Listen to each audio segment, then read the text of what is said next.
दगड़ी नमस्कार। सिर्फ पंख जरूरी नहीं आसमानों के लिए, सिर्फ पंख जरूरी नहीं आसमानों के लिए, हौसला भी जरूरी है ऊंची उड़ानों के लिए। हौसला भी जरूरी है ऊंची उड़ानों के लिए। फिर से आप लोगों का स्वागत है ARU के स्टडी पॉइंट में। नई वीडियो की शुरुआत करते हैं। 25 क्वेश्चन हम देख चुके थे, आपको पता है प्रीवियस क्वेश्चन पेपर है। मैं यहाँ पर लगातार करवाने पर लगा हूँ, ठीक है।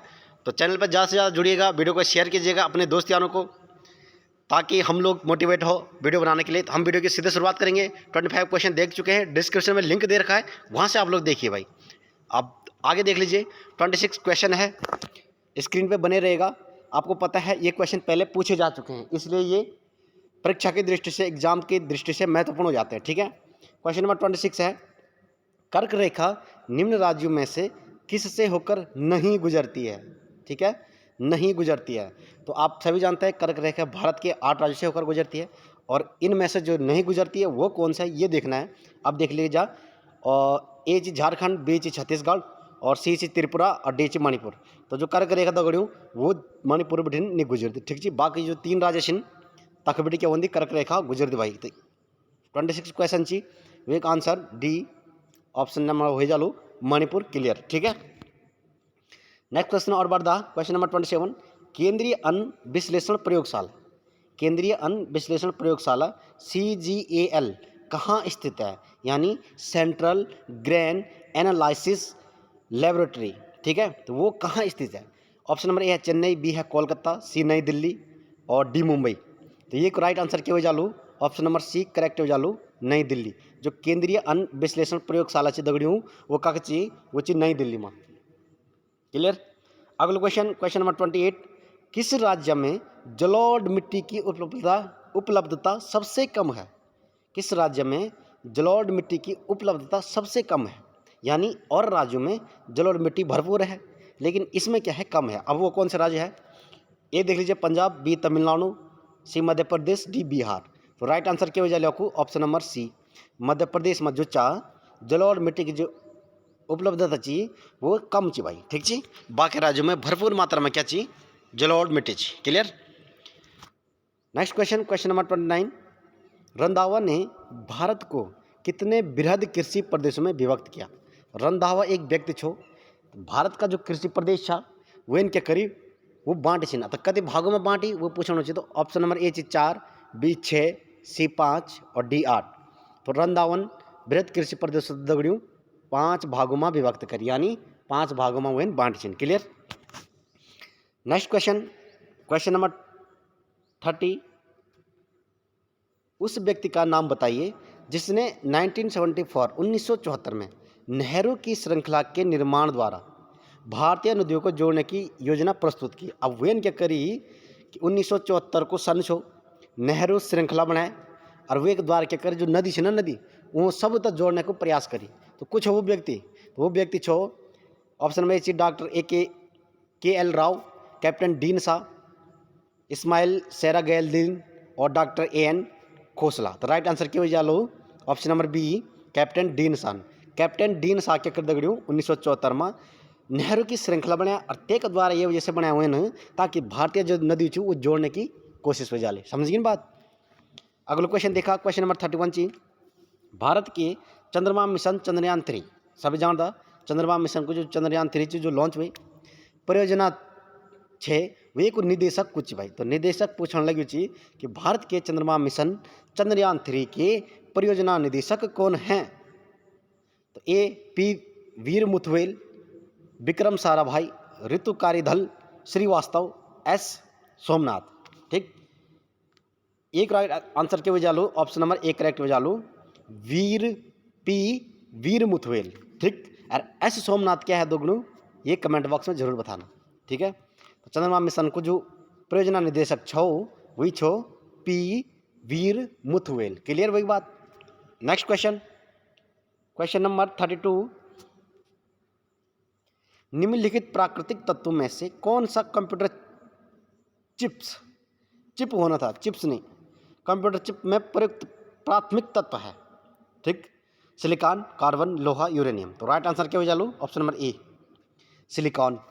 आपने देखो शॉर्ट में क्वेश्चन क्या पूछ दो, कंप्यूटर चिप किस चीज़ की बनी होती है, ठीक है। क्या की बनी होंगी, सिलिकॉन की बनी होंगी। अभी अगर देखा ये कदे घुमाया था पूछ, अगर आपके माइंड में क्वेश्चन याद ना तो कन्न भी घुमाओ यार, आप टिक जरूर मार देला। ठीक है। कंप्यूटर चिप प्रयुक्त प्राथमिक तत्व है बल तो सिलिकॉन।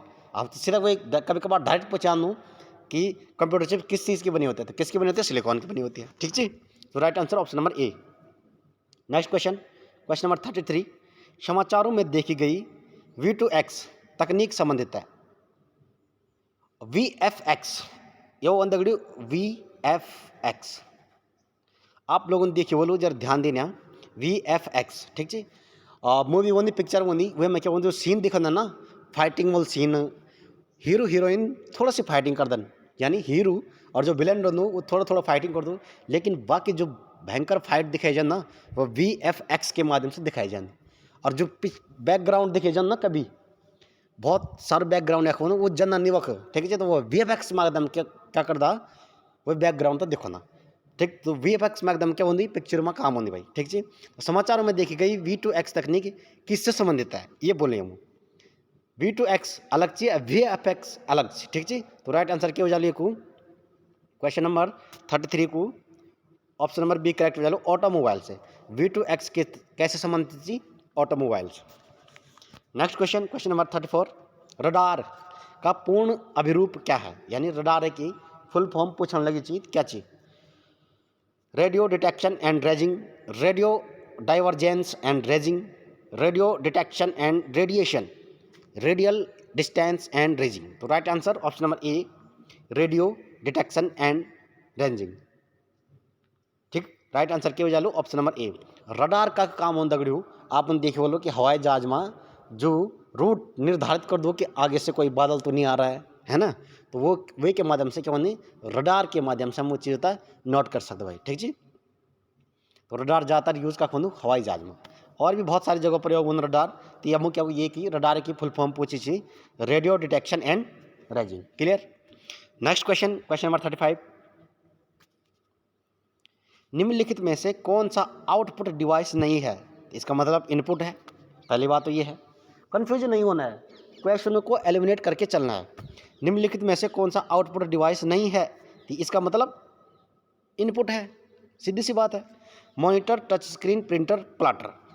अब ये एक ट्रिक दगड़ी हूँ मैं, ट्रिक क्या बनी ये याद करने की, जे कभी पिछना है लास्ट दी अक्षर में टर टर टर बोलना, टर टर टर, तो टर टर टर करके क्या करना, वो टरका देना है। टरका देना मतलब घिसका देना उसको। ठीक जी। टर टर जिसके पीछे आएगा ना वो टरका देना है, उसको घिसका देना, इसका मतलब वो आउटपुट है। अब बचा कौन, टच स्क्रीन। तो टच स्क्रीन क्या है, इनपुट है। तो ये राइट आंसर क्या हो जालू, ऑप्शन नंबर बी करेक्ट हो जालू, आउटपुट डिवाइस नहीं है, टच स्क्रीन क्या है, इनपुट है। क्लियर। टर टर टर जिसके पीछे के बाद में ओलू, तो यानी वो टरका दो, तुम टरका दो मतलब वो आउट कर दो, वो क्या चाहिए, output device. Clear. Next question, question number 36, computer में फायरवॉल का उपयोग क्यों किया जाता है। फायर मानी आग, वाल मानी दीवार। आप देखा है, फायर मानी आग, वाल मानी दीवार। अब भाई जो वाल होनी कहीं भी दीवार होनी, वो के वास्ते दिले जाती, सुरक्षा वास्ते दिले जाना। आप लोग कहीं भी बाउंड्री करदा, घेर बाड़ करदा, फॉर एग्जाम्पल आप लोगों ने देहरादून में जमीन लेनी, प्लॉट लेनी, तो आप क्या क्या करदा, वे वॉर पर दीवार सुरक्षता करदा भाई, दीवार बनाना ताकि सुरक्षा रहो। ठीक। तो इसका मतलब कंप्यूटर में फायरवॉल का उपयोग क्यों किया जाता, तो सुरक्षा के लिए। राइट आंसर क्या हो जालू, सुरक्षा के लिए। क्लियर। दोस्तों कंप्यूटर क्वेश्चन आप लोग सब जानता पूछे जाना भाई, 4-5 नंबर कंप्यूटर क्वेश्चन जरूर आंदा, इंपॉर्टेंट क्वेश्चन ध्यान से सुने। Next question, question number 37, Bharat में आधुनिक कृषि का जनक कौन है। MS Swaminathan, Salim Ali, VV Rao, NS Randhawa. तो ये हो जाएगा करेक्ट, MS स्वामीनाथन आधुनिक कृषि के जनक हैं। क्लियर। नेक्स्ट क्वेश्चन की ओर बढ़ते हैं, क्वेश्चन नंबर 38, वर्गीज कुरियन को जाना जाता है। वर्गीज कुरियन हरित क्रांति के लिए, श्वेत क्रांति के लिए, नीली क्रांति के लिए और पीली क्रांति के लिए होना था इसने। ठीक है। तो राइट आंसर क्या हो जालू, श्वेत क्रांति के लिए। Option number B, Verghese Kurien को जाना जाता है श्वेत क्रांति के। श्वेत क्रांति का जनक भी क्या खुनी बोला ना, Verghese Kurien. Clear. Next question, question number 39, Vivekananda पर्वतीय कृषि अनुसंधान संस्थान स्थित है। देहरादून, गोपेश्वर, पिथौरागढ़, अल्मोड़ा। आप लोग सब जानता कब ची, Almora. Right answer D. Vivekananda पर्वतीय कृषि अनुसंधान संस्थान। ठीक। नेक्स्ट क्वेश्चन, क्वेश्चन नंबर 40, कौन सा लॉजिक गेट यूनिवर्सल गेट के नाम से जाना जाता है? तो right answer option number B, NAND, NAND। Logic gate universal gate के नाम से जाना जाता है, नैंड। ये कंप्यूटर के क्वेश्चन है, पूछे जाते हैं, ठीक है, इग्नोर मत मानना भाई। नेक्स्ट क्वेश्चन, क्वेश्चन नंबर 41, निम्न में से कौन सा परजीवी पोषक रणनीति का उपयोग करता है? गाय, मशरूम, टैपवर्म जिसको फिताकर्मी कहते हैं, मशरूम और शेर। तो राइट आंसर क्या हो जाए? परजीवी पोषक, यानी दूसरों पे निर्भर करता है, ठीक है। तो राइट आंसर क्या हो जाए? टैपवर्म, फिताकर्मी। निम्नलिखित में कौन सा परजीवी पोषक रणनीति का उपयोग करता है? टैपवर्म जिसको फिताकर्मी कहते हैं। Clear. Next question, question number 42, खाना बनाते समय दोस्तों क्या होता है, कंप्यूटर साइंस के क्वेश्चन भी डालता है एग्जाम में कभी कभार। उत्तराखंड पुलिस वालों ध्यान रखना कि 2-3 क्वेश्चन आपको जरूर मिलेंगे, किसके? साइंस के, गारंटी है इस बात की, ठीक है। लिख के ले लो आप कोरे कागज पे। खाना बनाते समय बर्तन की तली बाहर से काली हो रही है, तो इसका मतलब क्या है? समझ रहे बात को? जब तुम खाना बनाना, तो खाना बनाने में कभी कभार क्या होता है, बर्तन जो भेड़ बेटी के होते वो काल हो जाते, तो किले वो भाई काल। वो एक उदाहरण समझे आज। भोजन पूर्ण तो नहीं पक रहा है, ईंधन पूर्ण तो नहीं जल रहा है, ईंधन गीला है, ईंधन पूर्ण तो जल रहा है। तो राइट आंसर क्या हो जालो? ऑप्शन नंबर बी करेक्ट हो जालो, ईंधन बल पूर्ण तो नहीं जल रहा है। देखिए बोल तो मनो कि गैस जब अंत समय में खत्म हो जान ना, सिलेंडर खत्म होने पर जान दो, तब वो बिल्कुल कम जग दो, और वैसे क्या हो जाए थोड़ा काल हो जान, बर्तन भारी परत हो जाए जो बर्तन है कि वो काली हो जानी, ठीक।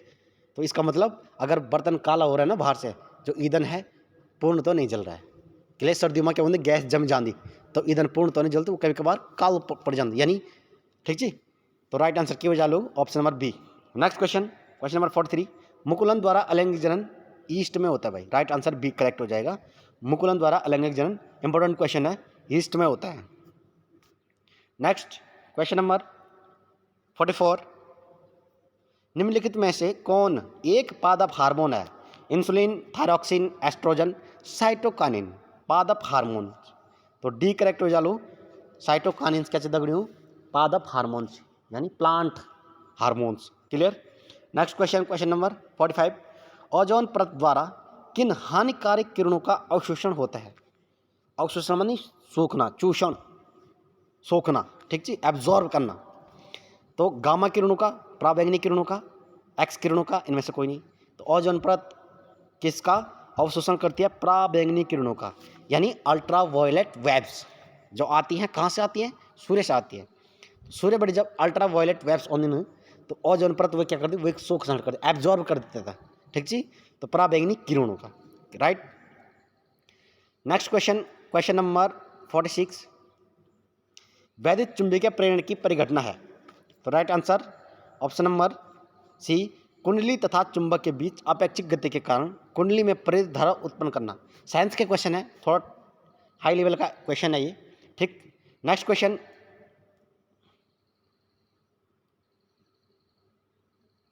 क्वेश्चन नंबर 47, निम्न में से कौन सा ऊर्जा स्रोत नवीनीकरण नहीं हो सकता? यानी ऊर्जा का नवीनीकरण स्रोत नहीं हो सकता है, कौन है वो? कोयला, जैव भार, सूर्य का प्रकाश, पेट्रोलियम। अब अलग अलग ऑप्शन है, ठीक जी। तो राइट आंसर क्या हो जालो? जैव भार, सूर्य का प्रकाश, ये क्या है? ऊर्जा के नवीनीकरण स्रोत हैं, ठीक है। और ये इनके पूछी नवीनीकरण स्रोत नहीं हो सकते हैं, तो कोयला तो भाई पुराना चीज, और पेट्रोलियम भी क्या चाहिए? पुराना चीज। तो राइट आंसर ए और चौथा किस में है? बी में है, ए और चौथा। तो राइट आंसर क्या हो जालो? ऑप्शन नंबर बी करेक्ट हो जालो। ऊर्जा का जो नवीकरण स्रोत नहीं है, यानी नवीनीकरण स्रोत नहीं है, तो वो कोयला नहीं है, पेट्रोलियम नहीं है, ठीक। Next question, question number 48, tubelight में चौक का उद्देश्य है। ट्यूबलाइट में चौक, आप जो का चौक क्या होनी? लिखण वाली चौक ना, आपने देखा होगा गाड़ी मोटर पर क्या होनी? चौक होनी। तो वो चौक क्या कर दी? एकदम कोई चीज़ तब बढ़े दें, यानी पावर बढ़े दें इंजन ने, ताकि वो काफ़ी देर तक क्या हो जाओ? गर्म हो जाओ। चौक का उद्देश्य वोल्टेज को क्षणिक रूप से कम करने के लिए ना, डी, वोल्टेज को क्षणिक रूप से बढ़ाने के लिए, ठीक है। वोल्टेज को क्षणिक रूप से बढ़ाने के लिए, वे में क्या होनी? ट्यूबलाइट में चौक होनी। चौक मैंने जैसे अभी बताई छो चौक क्या कर दी, कोई चीज़ बढ़ाना घटाना को काम कर दी। तो राइट आंसर के वजह को ऑप्शन नंबर डी, वोल्टेज को क्षणिक रूप से बढ़ाने के लिए। समझ गए। नेक्स्ट क्वेश्चन, क्वेश्चन नंबर 49, स्थिर वैद्युत आकर्षण का उपयोग व्यापक रूप से ऑप्शन नंबर ए PM10 के नियंत्रण में होता है। ये भी साइंस का क्वेश्चन है। नेक्स्ट क्वेश्चन, क्वेश्चन नंबर 50, निम्नलिखित में से किस फसल में नाइट्रोजन स्थिरीकरण करने वाले जीवाणु होते हैं? जीवाणु यानी बैक्टीरिया। और बैक्टीरिया की खोज किसने की दोस्तों? ल्यूवेन हॉक ने। निम्नलिखित में से किस फसल में नाइट्रोजन स्थिरीकरण करने वाले जीवाणु हैं? तो किसमें हो जाएगा? मटर में। Right answer option number D correct हो जाएगा, मटर में। अब ये कब दगड़ियों क्या बोलूँ कि उत्तराखंड सीरीज चालू हो जाली, जो नेक्स्ट वीडियो बोली वे में सब उत्तराखंड क्वेश्चन देखना था मिलेला, रीजनिंग वगैरह। तो रीजनिंग वगैरह तो नहीं वे सकती है, पर रीजनिंग की अलग क्लास ले ली। ठीक, तो जो बाकी जो उत्तराखंड सीरीज थी वो ऑन वाल थी, एकदम तरह तरह के क्वेश्चन ऑन वाल छन। और यानी क्वेश्चन छन जो पहले पूछा छन, तो पूछा क्वेश्चन ज़्यादातर रिविजन होना। एग्जामिनर जो वेन भेर बड़ी सिलेबस काग बड़ी लियोण यार। ठीक है, वो क्या कर दो, पुराने क्वेश्चन पर नए क्वेश्चन बढ़ोन। ठीक है, तो कन्फ्यूजन नहीं हो, धीरे से पढ़, आराम से पढ़ और धैर्य जरूर रखन। नौकरी लगन एकदम नहीं मन दगड़ियों, वो एक मेहनत नौकरी तबे लग दी जब नौकरी समझती कि हाँ यू अब मेरा काबिल होएगी। समझेगी ना बात? अब यू मेरा काबिल चाहिए, तब जे तो नौकरी आप लोग तो जरूर मिले। तो कोशिश करना रहा, कोशिश कभी छोड़ना नहीं। मैं आप लोग दगड़ी निरंतर बनी छूँ। आप लोग से एक रिक्वेस्ट थी कि वीडियो तो ज़्यादा शेयर करा, आप दगड़ी तो जरूर शेयर करा। जो उत्तराखंड बैकग्राउंड एरिया में बैठा छन, पहाड़ी क्षेत्र में बैठा छन, कोचिंग नहीं जा सकता, मोबाइल आप लोग सब जानते सब मशीन, तो चैनल के माध्यम से तो होता है नई नई वीडियो पहुँचने। ठीक है, तो मिलता तब नेक्स्ट वीडियो में, तब तक के लिए धन्यवाद।